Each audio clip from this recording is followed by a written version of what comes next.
Beloved, your soulmate is crying with happiness right now, not because you sent them a love message, not because you suddenly asked them to come back, and not because somebody told them you are sitting somewhere waiting for them. Something very different happened. Your soulmate just heard about a decision you made, a decision they never thought you would have the courage to make after everything you have been through. And when they heard the exact words you used, they became emotional because, beloved, you finally stopped choosing what looked safe and started choosing what was actually true for you. You finally said no to something you had been preparing yourself to accept, something everyone around you may have thought was good, logical, secure, perhaps even perfect, but your heart knew something was wrong, and for once, instead of convincing yourself to tolerate it, you listened. Your soulmate heard, and they cried. Beloved, let me explain why this affected them so deeply. For a long time, your soulmate has carried a particular fear about you, not the fear that you would forget them, something deeper. They were afraid that the pain of loving them would eventually teach you to settle. Perhaps because of the uncertainty they once gave you, you started believing stable but empty was better than passionate but unclear. Maybe you told yourself, I don't need some huge love anymore. I just need someone who stays, someone acceptable, someone who does not complicate my life. And beloved, there is nothing wrong with wanting stability. You deserve it. But stability without emotional truth can become another kind of loneliness. Your soulmate knew that because they had lived it too. They watched from a distance as your standards changed. At first, maybe you wanted love, real love, a connection where both people were emotionally honest. Then, after disappointment, perhaps you began saying, I just want peace. But, beloved, sometimes when a wounded person says peace, what they actually mean is, I never want to feel that much again. Your soulmate feared that their behavior had taught you exactly that. They feared they had turned your open heart into something cautious, that they had made you associate deep love with uncertainty, and perhaps your soulmate carried guilt about it. They would think, what if the next time somebody really loves them, they do not trust it because of me? What if they choose somebody they do not truly love because safe feels easier? What if I damaged the part of them that believed love could be both deep and peaceful? Beloved, this thought bothered your soulmate more than you knew, and recently they heard you had an opportunity to choose a very different future. Perhaps there was somebody around you, a person others liked, reliable, established, respectful. Maybe your family approved. Friends said they're good for you, that they can give you security, that you should seriously consider this. Maybe this person was not bad. That matters. No villain. Perhaps they genuinely cared about you. From the outside, choosing them made perfect sense, and beloved, for a while maybe you considered it.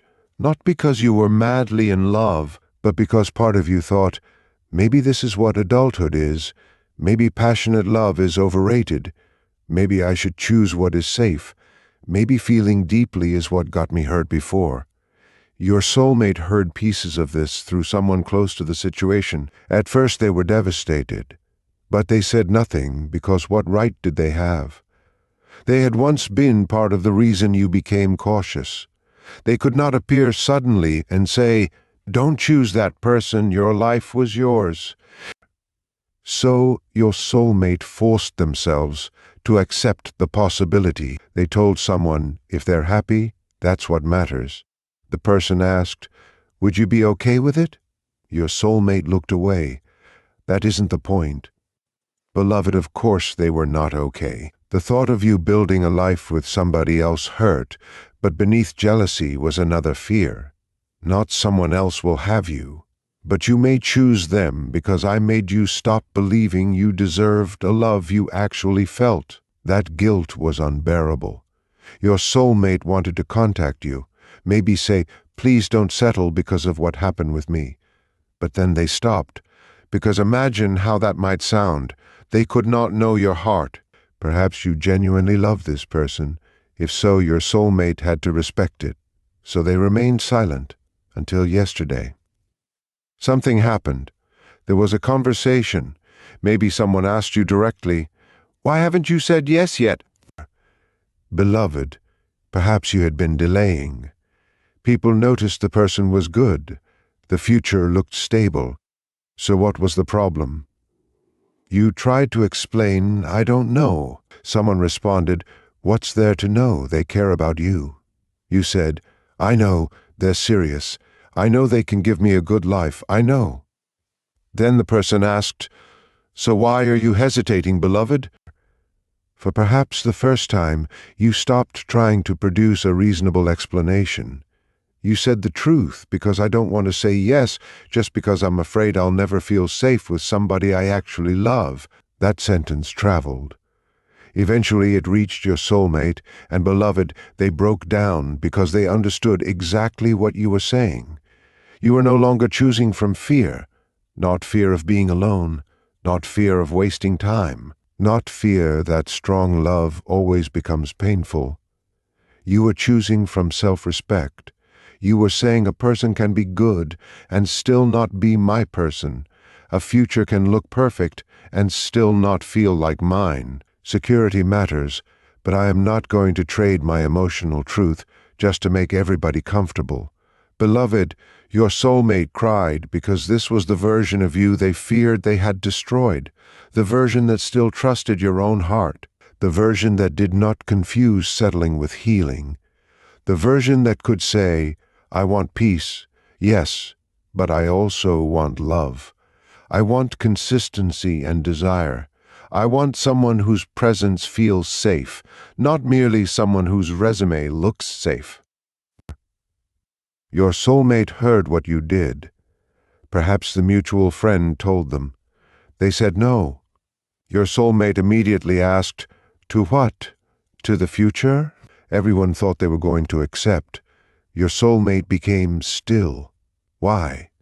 The person said they can't build a life from fear. Beloved, your soulmate's eyes filled immediately.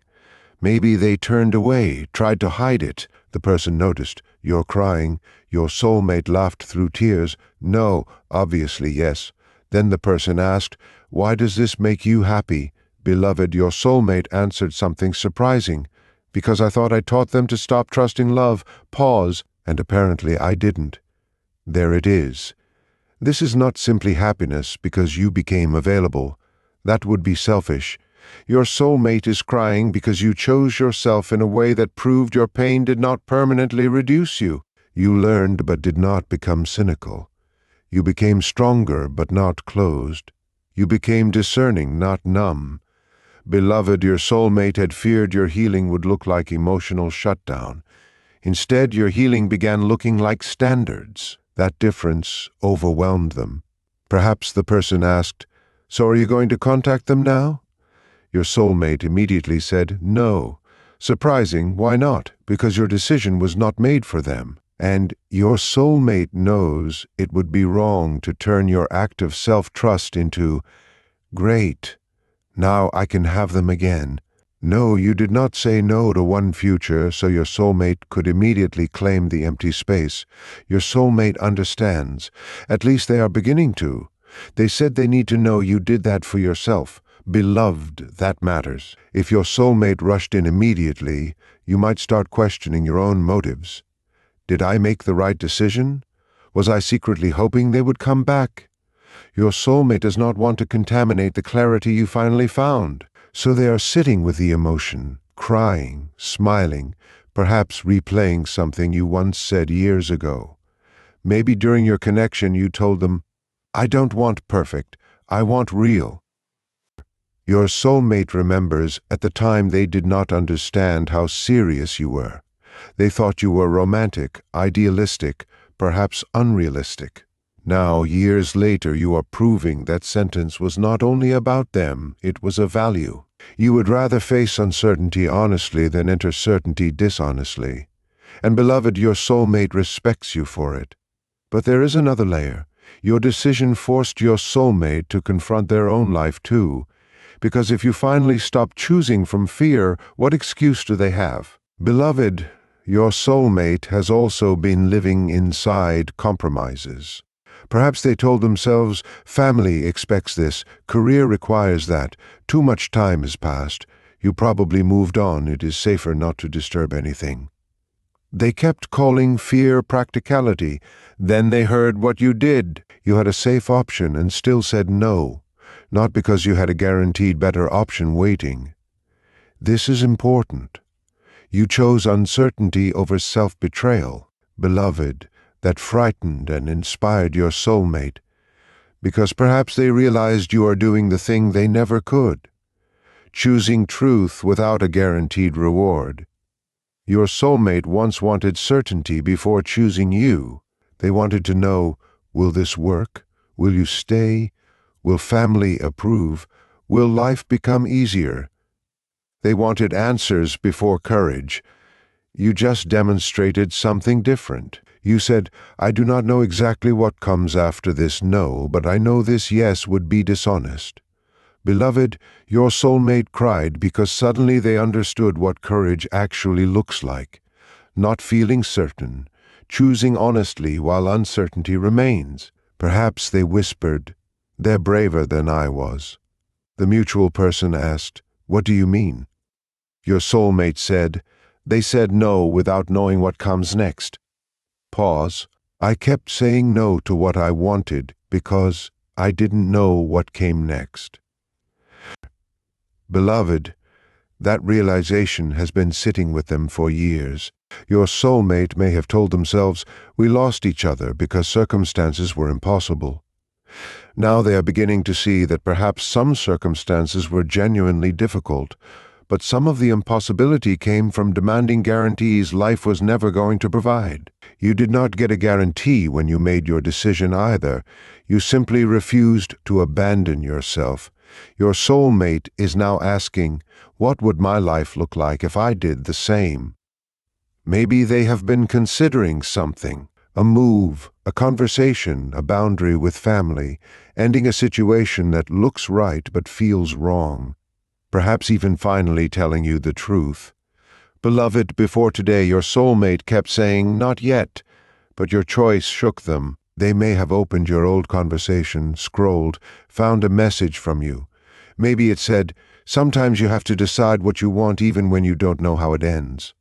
Beloved, perhaps you wrote that years ago. Your soulmate had forgotten. Now it feels almost prophetic. They realize you were asking them to do then what you finally did. Now, choose honestly. They did not. You did. That is why the tears are happy and painful at the same time. Pride, regret, love, all mixed. Your soulmate is happy for you, but also grieving the version of your story where they could have shown the same courage. Maybe you would still be together. Maybe not, no one can know. But at least the decisions would have been honest. Beloved, your soulmate now understands something else. Your decision proves you were never asking them to be perfect. You were asking them to choose from truth. That is all. Perhaps your soulmate had thought you wanted too much, a guaranteed future, complete certainty, a person with no fear. But look at what you just did. You willingly chose a future with less certainty because certainty without emotional truth was not enough. Your soulmate realizes you might have done that with them too. You may have been willing to navigate difficult circumstances. You simply needed to know they were navigating with you. That realization hurts. They thought they had to solve everything before choosing you. Maybe all you wanted was, choose me, then let's solve it together. Beloved, now they see the difference. There is one line your soulmate apparently said after hearing about your decision. The person told them you turned it down. Your soulmate asked, are they okay? Yes. Are they upset? A little then, but they said they feel lighter. Beloved, your soulmate smiled through tears. That's how you know. The person asked, now what? That you made the right decision for yourself. Beloved, lighter, maybe not happier instantly. Difficult choices can hurt. The person you said no to may be hurt. People around you may question you. You may wonder whether you made a mistake. but underneath, something feels aligned. You no longer have to convince yourself. Your soulmate understands that feeling because they have spent years living without it. Perhaps they have many things in their life that make sense. But do they feel lighter? Maybe not. Your courage became a mirror. And beloved, something changed tonight. Your soulmate finally had a conversation with someone close. Maybe they said, "I think I need to make a decision too." The person asked, "About them?" Your soulmate paused. "About me, important. Not, I need to run toward you immediately." No, they need to stop hiding in their own life first.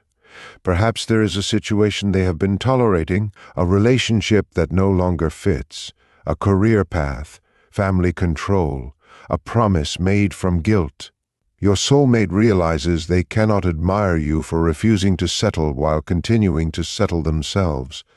So they are preparing to tell the truth somewhere in their own life. Beloved, this is where the energy shifts. For a long time, your connection may have existed in a pattern where one person acted and the other reacted.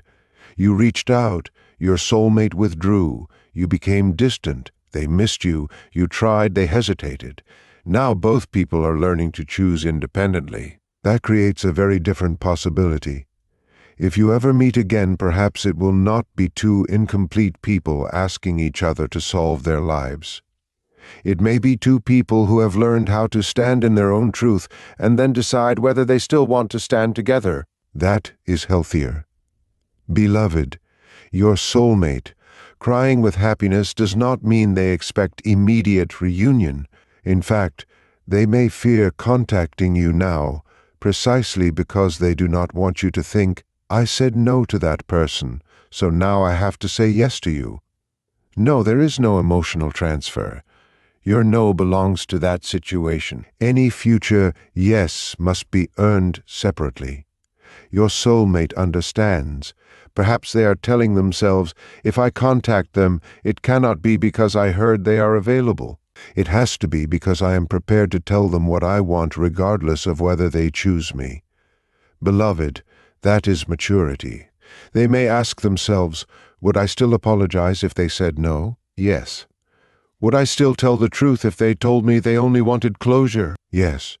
Would I still respect what they just did if their next choice was somebody else entirely? This one hurts. But perhaps, yes. That is love becoming less possessive. Your soulmate's happiness tonight is partly about your freedom. They watched or heard about you refusing a future that required you to betray yourself. They are proud, and beloved, maybe nobody ever told you they were proud of you for that. People may call you difficult, too picky, too emotional. Maybe you had something good. Why throw it away? But a good person is not automatically the right partner, and a safe opportunity is not automatically the right future. You are allowed to say, "This does not feel like my life." That is not cruelty. The important thing is to say it honestly and respectfully, rather than keeping someone around as insurance. Perhaps that is exactly what you did.